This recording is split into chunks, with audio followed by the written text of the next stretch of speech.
purpose of this study is to introduce the faith-based community to a term known as ACEs. ACE are adverse childhood experiences.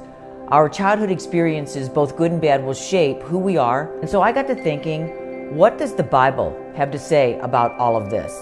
And it turns out we didn't have to look very far. The book of Genesis is riddled with stories of family dysfunction and unhealthiness and chaos. Most of those stories we've read time and again, but this time we're asking you to read those stories through the lens of a child that's witnessing the behavior of their parents. So my name is Renee Howitt, and I am a child advocate.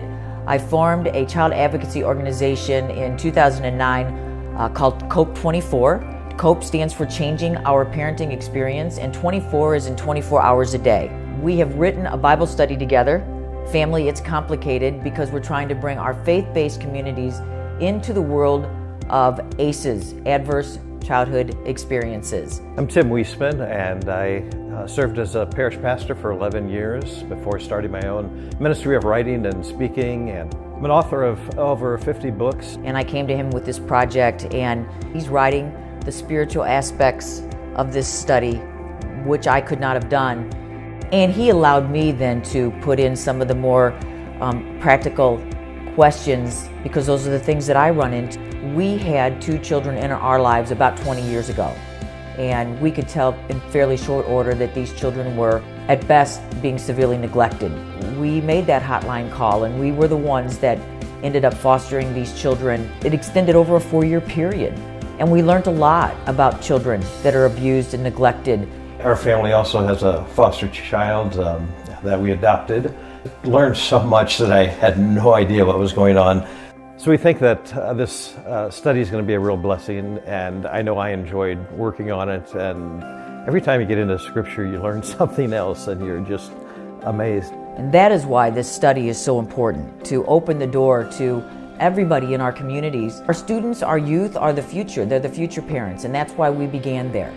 But it's obvious to us that we have got to meet the needs of the larger community and get people to understand why it is so important. The biggest social problems that we have: crime, imprisonment, mental health, domestic violence, poverty, homelessness, and our new biggie, drugs and alcohol.